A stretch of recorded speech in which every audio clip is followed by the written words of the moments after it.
একটা গরু মাঠে ঘাস খাচ্ছিল। একটি বাঘ এসে তাকে তাড়া করলো। গরুটি দৌড়চ্ছে, বাঘও দৌড়চ্ছে। গরুটি দৌড়তে দৌড়তে গিয়ে কাদার মধ্যে আটকে গেল। বাঘটাও লাফ মেরে গিয়ে কাদার মধ্যে পড়ল,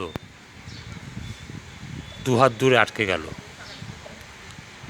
তখন বাঘটি বলল, গরু ভাই, আমার শেষ ইচ্ছা, আমি তো মারা যাব, তুমিও মারা যাবে, আমার শেষ ইচ্ছা, তুমি একটুখানি লেজটা বাড়িয়ে দাও, আমি তোমাকে ভক্ষণ করি।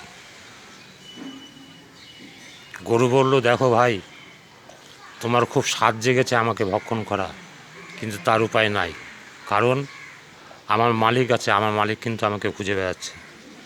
একটু পরেই আমার মালিক এসে আমাকে খুঁজে না পেয়ে এইখানটা আসবে এবং আমাকে নিয়ে যাবে, তোমাকে মেরে ফেলবে। তোমার এই লোভ ত্যাগ করো। এইভাবে খিদা নিবারণ করা যায় না। তুমি তোমার এই লোভ ত্যাগ করো, তাহলে তুমি বাঁচবে, নাহলে কিন্তু তুমি মরবে। আমার মালিক আছে, মালিকের একটু করে আসবে, সুমনা সুমনা করে ডাকতে ডাকতে আমার কাছে এসে হাজির হবে, আমাকে রক্ষা করবে। তুমি কিন্তু মাঠে মারা পড়বে।